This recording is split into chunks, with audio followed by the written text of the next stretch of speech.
Hello friends, welcome back to my YouTube channel English with Boli Holi. तो friends, आज के video में आपको काफ़ी अच्छी सेंटेंस स्ट्रक्चर देखने को मिलेगी। काफ़ी अच्छी सेंटेंस फॉर्मेशन आपको देखने को मिलेगी। तो वीडियो को आपको एंड तक देखना है। वीडियो काफ़ी यूज़फुल होगा आपको। आपको हर वीडियो से आपको नई नई सेंटेंसेस डेली सीखने को मिलते हैं। वर्ब सीखने को मिलती है, सेंटेंस स्ट्रक्चर। ठीक है, वीडियो को एंड तक ज़रूर देखिएगा, वीडियो को स्किप नहीं करना है। अगर चैनल पर नए हैं, चैनल सब्सक्राइब करना है और बेल आइकन जरूर प्रेस करना है ताकि आपकी आने वाली वीडियो कभी मिस ना हो। तो शुरू करते हैं आज का ये वीडियो। तो देखिए, क्या यह तुम्हारे काम करने का तरीका है? ठीक है, तो इज दिस द वे। देखिए, स्ट्रक्चर होती है is this the way you, आगे वर्ब। ओके, तो is this the way you work, क्या तुम्हारे काम करने का तरीका है? Is this the way you sit, क्या यह तुम्हारे बैठने का तरीका है? Is this the way you laugh, क्या यह तुम्हारे हंसने का तरीका है? ठीक है, अपन कई बार कहते हैं ना गुस्से में थोड़ा से, कि तुम्हारे काम करने का तरीका, एक तो तुम्हारे बैठने का तरीका। तो ये सेंटेंस स्ट्रक्चर है। ओके, तुमने मेरे जरूरी दस्तावेज खराब कर दिए। सेंटेंस पहचानिए, सेंटेंस किस में है? ठीक है, पास्ट का सेंटेंस है क्योंकि लास्ट में है नहीं है। तो यू इस देख, खराब करने को क्या बोलते हैं? स्पॉइल। ठीक है, सब्जेक्ट देखिए, यू आ गया, उसके बाद में वर्ब लगाइए, स्पॉइल्ड हो जाएगा। ठीक है, पास्ट में इसकी वर्ब जाती है स्पॉइल्ड, सेकंड फॉर्म। तो यू स्पॉइल्ड, तुमने खराब कर दिए क्या? मेरे जरूरी दस्तावेज, माय इम्पोर्टेंट डॉक्यूमेंट्स। ठीक है, डॉक्यूमेंट्स मतलब दस्तावेज, कागजात है जो भी। ठीक है, तो यू स्पॉइल्ड, आपने खराब कर दिए, बिगाड़ दिए मेरे जरूरी या महत्वपूर्ण दस्तावेज, कागजात। ठीक है, आधे घंटे बाद मुझे प्रेजेंटेशन देना है, मैं यह कैसे करूँगा? ओके, तो आधे घंटे बाद इसको बोलेंगे after half an our. After मतलब के बाद, आफ्टर मतलब होता है हाफ एन आवर मतलब हो गया आधे घंटा। ठीक है, I need to give a presentation, मुझे देना है presentation. I need to give, मुझे देना है। ठीक है, इसका लिटरेरी अर्थ निकालोगे तो आप कंफ्यूज आओगे। ठीक है, तो आई नीड टू गिव, मुझे देने की ज़रूरत है, इस तरह बोल सकते हो, या मुझे देना है, I need to give a presentation. Presentation मतलब होता है प्रदर्शन या उपस्थिति। जैसे कि कई बार आप कोई कोई प्रेजेंटेशन बनाते हो जो आप अपने कंपनी बॉस के सामने दिखाते हो। ठीक है, तो वही प्रेजेंटेशन होता है। ठीक है, तो मुझे प्रेजेंटेशन देना है। How will I do that, how will I do that, मैं ये कैसे करूँगा? Okay, how will I do that, मैं ये अब कैसे करूँगा? After half an hour I need to give a presentation, how will I do that? Got it? क्या कह रही हो तुम? व्हाट आर यू सेइंग, क्या कह रहे हो तुम, या तुम क्या कह रहे हो? What are you saying, present continuous का सेंटेंस है, इंट्रोगेटिव है, what are you saying. Got it? इस मीटिंग में मुझे 3 करोड़ रुपए मिलने वाले थे। In this meeting I was supposed to get 3 crore rupees. देखिए, बी सपोज टू, इसका मतलब एक होता है अनुमति होना, आशा करना, या वाला। ठीक है, इस तरह के अर्थ, कई अर्थ निकलते हैं। जैसे कि देखिए, एक सेंटेंस तो ये रहा कि I was suppose to get 3 crore rupees, कि इससे उम्मीद की जा रही थी इस लड़की से कि इसे 3 करोड़ रुपए मिलने वाले थे। तो इसने बोला कि I was suppose to get 3 crore rupees, मुझे 3 करोड़ रुपए मिलने वाले थे। तो कोई भी आशा की जाती है, उम्मीद की जाती है। जैसे कि you were suppose to come my home yesterday, कि आपसे, आप कल मेरे घर आने वाले थे। ठीक है, मतलब आपसे उम्मीद की गई थी कि आप कल मेरे घर आने वाले थे। जैसे एक सेंटेंस और लो, जैसे कि आप किसी को कहीं पे हैं, आपसे बोला जाए कि आपको यहाँ पे हिंदी नहीं बोलनी है, इंग्लिश बोलनी है। ठीक है, किसी ने यहाँ पे हिंदी बोल दी, तब आप उसको बोल सकते हैं you are suppose to speak in English, कि आपसे उम्मीद की जाती है कि आप इंग्लिश में बात करो। ठीक है, तो इस तरह सेंटेंस स्ट्रक्चर बनती है। तुम्हारे दादाजी, वह बूढ़ा, यहाँ बूढ़ा बोल दो, बूढ़ा, वह कितना पैसा देगा? योर ग्रैंड पा, योर ग्रैंड पा तुम्हारे दादाजी, दैट ओल ओल्डी, ओल्डी मीन्स हो गया बुढ़ा। ठीक है, old person, that only what money he will give, what money he will give, वह कितना पैसा देगा। Okay, your grand father that Oldi, वह बुढ़ा, दैट मतलब वो बुढ़ा, what money he will give, कितना पैसा देगा। ओके, वो चाहता है, वो चाहता है कि मेरा पूरा जीवन मैं आपका सेवक बना रहूं। ठीक है, समझ में नहीं आएगा, मैं बोलता हूँ वापिस। वो चाहता है कि मैं पूरा जीवन तुम्हारा सेवक बना रहूं, ये कहने का मतलब है। ठीक है, तो ही वॉन्ट्स, एस जरूर आएगा क्योंकि सिंगुलर होता है, उसमें एस आता है। ही वॉन्ट्स, सी वॉन्ट्स, ठीक है, राम वॉन्ट्स, गीता वॉन्ट्स, ठीक है। तो ही वॉन्ट्स, वह चाहता है कि माई एंटायर लाइफ, मेरा पूरा जीवन, मेरी पूरी जिंदगी, I should be your servant. देखिए, शुड बी मतलब होना चाहिए, बी लग गया, होना चाहिए या बनना चाहिए। बी मतलब होना भी होता है, बनना भी होता है, कि मुझे बनना चाहिए या होना चाहिए योर सर्वेंट, तुम्हारा नौकर, तुम्हारा सेवक। ओके, लिटरली अर्थ तो ये निकल रहा है कि ही वांट्स दैट, वो चाहता है कि मेरी पूरी जिंदगी I should be your servant, मुझे तुम्हारा नौकर होना चाहिए। ठीक है, तो आप इसको इस तरह बोलिए कि वो चाहता है कि मैं पूरा जीवन में तुम्हारा सेवक बना रहूं, इस तरह बोल सकते हैं, या चाहिए, इस तरह बोल सकते हैं। ओके, सर्वेंट मतलब हो गया सेवक, नौकर। ओके, आर्यन, मैं तुम्हारे लिए अभी कॉफी बना देती हूँ आएगा। Okay, Aryan, I will prepare coffee for you right now. Okay, sentence समझ में आ गया। आई विल, देखिए विल आ गया तो कंफ्यूज नहीं होना है कि गा गे गी। विल का यूज अपन जस्ट कोई काम करने वाले होते हैं फ्यूचर में, उसके लिए भी करते हैं। ठीक है, तो आई विल प्रिपेयर, मैं तैयार कर देती हूँ, बना देती हूँ कॉफ़ी फॉर यू, तुम्हारे लिए, राइट नाउ मतलब अभी के अभी, मतलब अभी, राइट नाउ। ओके, तो आई will prepare coffee for you right now, मैं तुम्हारे लिए अभी कॉफ़ी बना देती हूँ या तैयार कर देती हूँ। Got it. छोड़ो इसे, मैं कहता हूँ छोड़ो इसे। लीव इट, आई से लीव इट, सिंपल है। लीव इट, आई से लीव इट। क्या बात है, what is the matter, what is the matter. देख, कभी आपको पूछना हो इंग्लिश में कि क्या बात है, तो आप बोलिए what's the matter, what's the matter. उसने सब कुछ निकिता को दे दिया है। ठीक है, सेंटेंस समझ में आ गया। तो उसने, ही, यहाँ पे किसी आदमी की बात हो रही है इसलिए यहाँ पे ही लगाया है। ओके, दे दिया है, ध्यान करिए, प्रेजेंट परफेक्ट का सेंटेंस है, मतलब has, have plus third form. Okay, तो उसने, ही शी इट नेम, इनके साथ में हैज का यूज होता है। ओके, तो ही हैज, गिव यानी देना, थर्ड फॉर्म गिवन, तो ही हैज गिवन, उसने दे दिया है या दे चुका है, वह दे चुका है। एवरीथिंग मतलब सब कुछ, टू निकिता, निकिता को। ओके, तो उसने सब कुछ निकिता को दे दिया या वह सब कुछ निकिता को दे चुका है। He has given everything to Nikita, present perfect का सेंटेंस है। ठीक है, चुका है, चुकी है, ये या है, ई है, ए है, इस तरह एंडिंग होते हैं, तो अपन प्रेजेंट परफेक्ट का यूज करते हैं सेंटेंस में।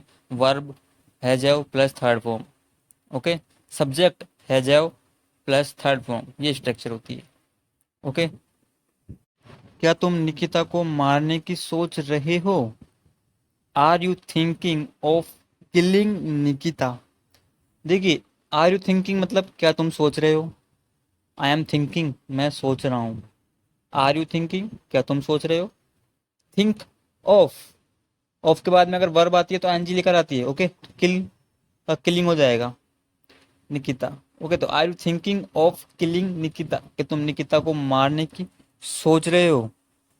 या एक और सेंटेंस देखिए, जैसे कि are you thinking of beating. ठीक है, बीटिंग हिम, क्या तुम उसे पीटने की सोच रहे हो।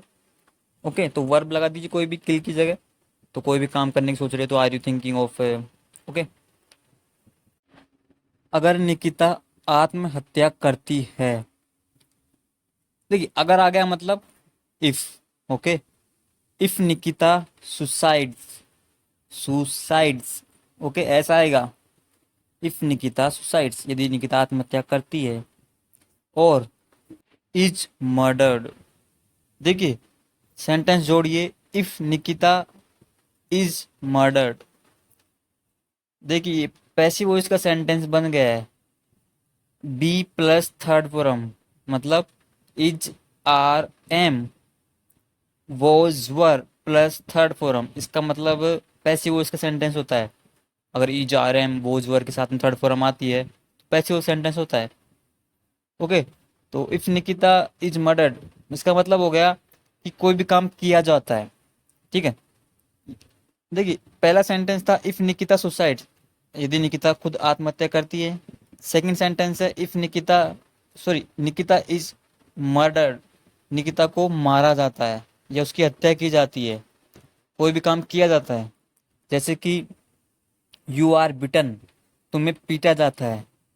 यू आर बिटन, यू के साथ में आ रहा था इसलिए आर लगा दिया, तो यू आर बिटन, बीटन पीटना, third form beaten, you are beaten, तुम्हें पीटा जाता है। जैसे a a pen is broken, pen को तोड़ा जाता है। ओके, तो इस तरह कोई भी काम किया जाता है। तो a pen is broken. Everybody will a finger on me, तो उंगली तो मेरे पे उठेगी, मतलब सभी उंगली मेरे पे उठाएंगे। इफ निकिता सुसाइड्स और इज मर्डर्ड, अगर निकिता आत्महत्या करती है या हत्या की जाती है तो उंगली तो मेरे पे उठेगी। Everybody will a finger on मी, किसी भी तरह उसे मर जाना चाहिए, लेकिन मौत स्वाभाविक होनी चाहिए। एनी हाउ मतलब होगा किसी भी तरह या किसी भी हालात में, जैसे तैसे। शी शुड डाई, उसे मरना चाहिए या उसे मर जाना चाहिए। Okay, she should die. Okay, should का मतलब चाहिए। ओके, लेकिन बट मौत स्वाभाविक होनी चाहिए। The death should be natural, कहने का मतलब है कि डेथ शुड बी नेचुरल, मतलब मौत मतलब खुद से आ जाए उसको। खुद से मतलब कोई कारण खुद के, मतलब जैसे हार्ट अटैक मान लो। ठीक है, स्वाभाविक मतलब यही होता है, हार्ट अटैक वगैरह कोई बीमारी से अचानक हो जाना। ठीक है, तो नेचुरल होनी चाहिए, लेकिन मौत स्वाभाविक होनी चाहिए। But the death should be natural. Okay, तुमने ही कहा था कि निकिता का दिल कमजोर है ना। यू ओनली सेड, ओनली लगा मतलब तुमने ही कहा था, मतलब सब्जेक्ट की बात हो रही। यू ओनली सेड, तुमने ही कहा था। दैट की निकिताज हार्ट, एपोस्ट्रोफी लगाया मतलब काके की, तो निकिताज हार्ट, निकिता का दिल, इज है वीक मतलब कमजोर। राइट, राइट मतलब कंफर्म कर रहा है भी, है ना। ओके, तो you only said that Nikita's heart is weak, Nikita's heart पूरा सब्जेक्ट हो गया। ओके, तो निकिताज हार्ट, हार्ट सिंगुलर है ये, निकिताज हार्ट। ओके, इज आ गया इसकी वर्ब, और वीक मतलब कमजोर हो गया, तो Nikita's heart is week, Nikita का हार्ट कमजोर है। राइट, है ना। इसका मतलब कोई भी दर्द या डर उसके दिल को रोक देगा। दैट मीन्स इसका मतलब एनी पेन, पेन मतलब दर्द, एनी लग गया तो कोई भी दर्द, और या फियर डर, विल स्टॉप रोक देगा, हर हार्ट उसके दिल को। ठीक है, तो इसका मतलब कोई भी दर्द या पेन उसके दिल को बंद कर देगा, रोक देगा। दैट मीन्स एनी पेन और fear will stop her heart. Okay, तो मेरा काम हो जाएगा, so my work will be done. देखिए ये पैसिव वॉइस का सेंटेंस है, कैसे पता लगा। Will be plus third form, will be plus third form passive voice होता है।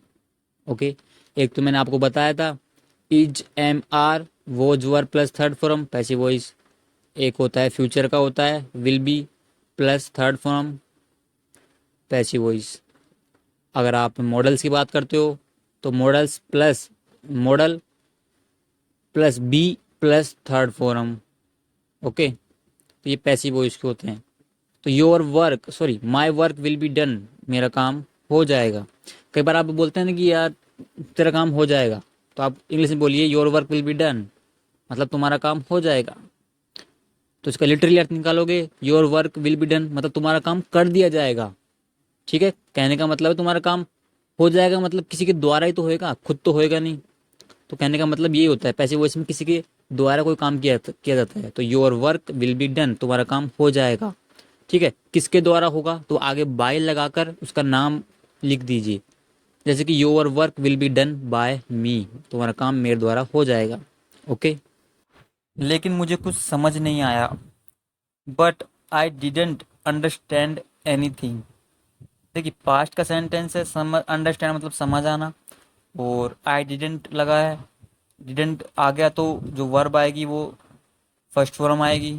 ओके, तो आई डिडेंट अंडरस्टैंड मुझे समझ नहीं आया, एनीथिंग मतलब कुछ भी। ओके, लेकिन मैं सब कुछ समझ गया हूँ, but I have understood everything. Okay, देखिए समझ गया हूँ या मैं सब कुछ समझ चुका हूँ, वो स्ट्रक्चर आ गई प्रेजेंट परफेक्ट की, has have plus third form. तो आई हैव अंडरस्टूड मैं समझ चुका हूँ या मैं समझ गया हूँ, एवरीथिंग मतलब सब कुछ, लेकिन मैं सब कुछ समझ गया हूँ, आई हैव अंडरस्टूड एवरीथिंग। लेकिन इस बूढ़े ने एक अच्छा काम किया है, बट दिस ओल्डी, ओल्डी मतलब बताया मैंने बुढ़ा या बुढ़े, हैज डन, हैज डन मतलब किया है, वन थिंग गुड एक अच्छा काम।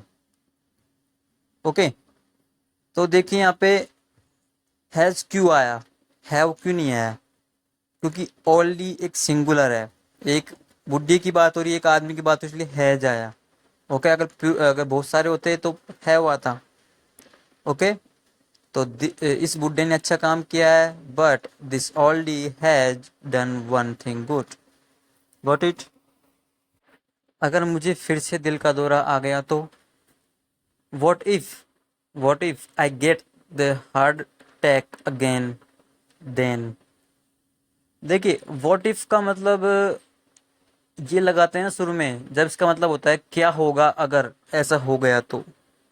Okay, what if I get the heart attack again, ये जी मुझे वापस दिल का दौरा आ गया तो क्या होगा। ठीक है, तो कहने का मतलब है अगर मुझे दिल का फिर से दिल का दौरा आ गया तो what if I get the heart attack again then. Then को आप हटा भी सकते हो, देन को जरूरी नहीं है। ओके, कुछ नहीं होगा शायद ये सिर्फ तुम्हारा डर है, nothing will happen, nothing will happen कुछ नहीं होगा। मे बी मतलब होता है शायद, मे बी शायद, this is just your fair, शायद ये सिर्फ तुम्हारा डर है, this is just your fear. Okay, मैं इस वक्त नहीं आ सकता, I can't come this time. ठीक है, I can't come this time मैं इस वक्त नहीं आ सकता। यदि इमरजेंसी है तो मैं क्या करूं, what should I do if there is an emergency. Okay, देखिए व्हाट शुड आई डू इसका मतलब होता है मैं क्या करूं। कुछ एग्जाम्पल देता हूँ आपको, अच्छे से क्लियर होएगा। जैसे कि व्हाट शुड आई वियर मैं क्या पहनूं। ओके, वेयर शुड आई गो मैं कहाँ जाऊं। Okay, what should I do मैं क्या करूँ हो गया। तो देखो कोई भी काम करूँ, हाउ शुड आई डू मैं कैसे करूँ, हाउ शुड आई गो मैं कैसे जाऊं। ठीक है, इस तरह होता है। तो व्हाट शुड आई डू मैं क्या करूँ, इफ मतलब आ गया तो यदि, there is an emergency, emergency है तो। ओके, तो आप सेंटेंस को हिंदी में इस तरह बोल सकते हैं, मैं क्या करूँ अगर इमरजेंसी है तो, मैं क्या करूँ अगर इमरजेंसी है तो। ठीक है, आप सेंटेंस को इस तरह बोल सकते हैं, if there is an emergency what should I do. ठीक है, तो if there is an emergency sentence है, इसको आगे ले आइए और व्हाट शुड आई डू को पीछे ले सकते हैं। ठीक है, दोनों ही करेक्ट है। निकिता एक इमरजेंसी केस है, मैं जल्द ही वापस आता हूँ। Nikita, there is an emergency case, there is an emergency case. देखिए इमरजेंसी से पहले एन आता है। ओके, एग्जाम से पहले भी एन आता है। ओके, तो there is an emergency case, I will be back soon, I will be back soon इसका मतलब होता है मैं जल्दी वापस आता हूँ। ओके, मैं जल्दी वापस आता हूँ। मैं तुम्हें नहीं जाने दूंगी, लड़की बोलती है मैं तुम्हें नहीं जाने दूंगी, अब बहुत देर हो चुकी है और मत जाओ आर्यन। देखिए मैं तुम्हें नहीं जाने दूंगी, ठीक है। तो फ्यूचर का लग रहा है दूंगी। तो आई वॉन्ट, वॉन्ट को शॉर्ट में क्या बोलते हैं, सॉरी वॉन्ट को फुल फॉर्म हो गई वॉन्ट की, विल नॉट। ओके, तो आई विल नॉट लेट यू गो, जाने देना, तुम्हें जाने देना। जैसे कि लेट मी गो, मुझे जाने दो। लेट मी सी, मुझे देखने दो। लेट मी स्टडी, मुझे पढ़ने दो। ओके, लेट मी कम, मुझे आने दो। ठीक है, अब कोई भी काम करने नहीं देना, जैसे कि तुम वहाँ नहीं जाओगे, तुम्हें वहाँ जाने नहीं दूंगा। I will not let you go. ठीक है, मैं तुम्हें पढ़ने नहीं दूंगा। I will not let you study. ठीक है, मैं तुम्हें देखने नहीं दूंगा। I will not let you see. Okay, तो इस तरह है, मैं तुम्हें कोई भी काम करने नहीं दूंगा। आई वॉन्ट लेट यू, आगे वर्ब। अब बहुत देर हो चुकी है, it's too late now. It's too late now, इसका मतलब होता है अब बहुत देर हो चुकी है या बहुत देर हो गई है। और मत जाओ Aryan, and please don't go Aryan. Please don't go Aryan. तो सेंटेंस बना हमारे पास में, I won't let you go, मैं तुम्हें जाने नहीं दूंगी। It is too late now, अब बहुत देर हो चुकी है। प्लीज डोंट गो आर्यन, मत जाओ आर्यन। अब क्या बोलता लड़का, सिर्फ 1 घंटे की तो बात है। It's just matter of 1 hour. देखिए अपन कई बार बोलते हैं ना यार 2 दिन की तो बात है, 2 घंटे की तो बात है। ठीक है, तो इस तरह की स्ट्रक्चर होती है। इट्स जस्ट मैटर ऑफ, आगे टाइम। ओके, तो it's just matter of 1 hour, सिर्फ 1 घंटे की तो बात है। ठीक है, अब लड़की बोलती है अगर वो आ जाएगी तो, if she comes then what. ठीक है, अगर वो आ जाएगी तो, if she comes then what, अगर आप इसको इस तरह भी निकाल सकते हैं, यदि वो आ जाती है तो क्या। ओके, तो if she comes then what, अगर वो आ जाती है तो क्या, या बोलिए सो अगर वो आ जाएगी तो, if she comes then what. Got it. लड़का क्या बोलता है, फिर वही बात, again the same thing. Again the same thing, कई बार हम बोलते हैं ना कोई बात, आपको कोई बोलता है, ठीक है, तो आप कहते हैं यार फिर से वही बात, तो आप बोलिए again the same thing. Okay, देखो आर्यन, तुमने भी उसे देखा था है ना। लुक आर्यन, लुक मतलब देखो Aryan. You also saw her, देखिए यू सॉ हर, तुमने उसे देखा था। ऑल्सो लगा तो भी, तो तुमने भी उसे देखा था। You also saw her, right. Right मतलब वो कंफर्म करने के लिए है ना। मैं कह रहा हूँ कुछ नहीं होगा। I am telling you nothing will happen. I am telling you nothing will happen. Okay, simple सा है। I am telling you nothing will happen. वो मुझे मार देगी। She will kill me. She will kill me, वो मुझे मार देगी। अब देख लड़का क्या बोलता है, ठीक है एक काम करो। Okay, do one thing.